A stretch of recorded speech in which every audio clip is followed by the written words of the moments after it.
was saying Hugo Chavez is not going to be El Presidente for life, and therefore the price of oil was going down. But it appears now he's still not going to be El Presidente for life, but the price of oil is on the way up. Right. Here you go. Iran making waves. Yes. Take it away, guys. Who knows? Of course, I'd never count that guy out. Well, he did say he'll fight his opponents tooth and nail, even though he conceded that his efforts to change the constitution in Venezuela didn't work. Thanks, gang. All right. And as they turn it over, guess what? Oil just went back down below what it was on Friday. Well, from Wall Street to Main Street, fixing the housing mess. Good afternoon. I'm David Asman. And I'm Liz Klayman. Thanks for joining us on Fox Business. Treasury Secretary Paulson says an agreement aimed at freezing troubled subprime mortgage rates may be near. Is government doing too much or too little, perhaps, to solve the problem? We'll ask our Fox panel next. It's a good question, but first to check in the markets. The Dow, as Dagan and Stewart was just telling us, is down about 43 points, and oil is now flirting with a flat line. It's been down.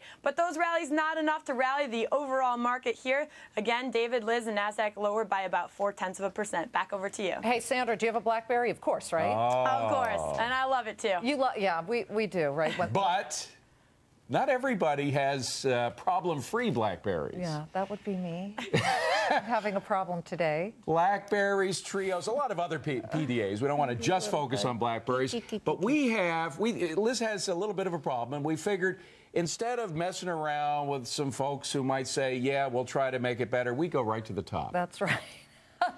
We certainly do. You know, they often intrude on our personal lives. Some people don't mind it because it helps them become more effective, or they don't have to be strapped to the office chair. They can be elsewhere and still look like they're working, I guess. Our next guest has told his employees to stop using these devices after hours. He's actually quite pleased with the results. He might even be saving a few marriages in the process. Sam Chapman, CEO of Empower Public Relations, is live in Chicago. Welcome, Sam.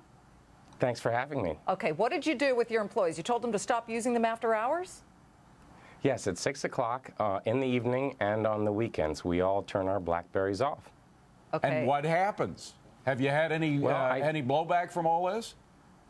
Not really. We have each other's home phone number, and our clients have our home phone number. So if there are PR emergencies, it's very easy to reach us. We're just like the horse and buggy days, where we're just calling each other on the phone if we need to. I find I can relax better at home, and it's helping my marriage and helping me be with my kids. Is it helping productivity at all? And if so, how? It is helping productivity. I think that there's a lot more company loyalty. People are not exhausted. And I make up the story that the BlackBerry was really keeping us edgy, and that at night we kept waiting for it to buzz or to ring, and that expectancy was driving me crazy, and I got the feedback from some of my employees that it was just too much to take. You know, this is fascinating that we're doing this story today, and that we found you because Saturday night I had a hot date with my husband, and he's really listening to me. He's listening to my boring stories, I'm sure. And then he says, I just want you to know how many times the BlackBerry went off that I didn't answer. Oh, saying, that's a good sign. Bravo. But, it actually, I mean, as you say, it tends to intrude when fathers and mothers are trying to deal with their kids, and the kids are saying, Mommy, Mommy, and we're looking at our BlackBerries. That's right, and my wife is a relationship expert, Laura Berman, and she was giving me all types of trouble about it. In fact, she recommends to her patients that they turn it off at night. So our whole company is taking the advice of a great relationship expert. But Sam, I got to tell you, the first thing that my colleague Liz did when she came in was to talk about the problem she'd had with her BlackBerry, because it had broken down for some reason. She wasn't getting the results she wanted. And you had some miserable times over the weekend. I felt like I missed some important things that I needed. So folks who really do rely on a little weekend news from the BlackBerry, they get kind of stuck and anxious. Well, they can turn it back on. We're just not emailing each other. So we've all agreed not to bother each other as a community. If you want to get on and see what's happening on Fox News, you can still do it, though. Samuel, I'll be fascinated to see if other company CEOs follow your lead. But what an interesting lead it's been, and we're glad you came on Fox Business. Thanks for having me. And it's one of those topics that everybody out there is interested in. That's one reason why we have our own little website. I think we can put it on there. Liz and Dave Show. Do you have that? You can email us at lisanddave@foxbusiness.com.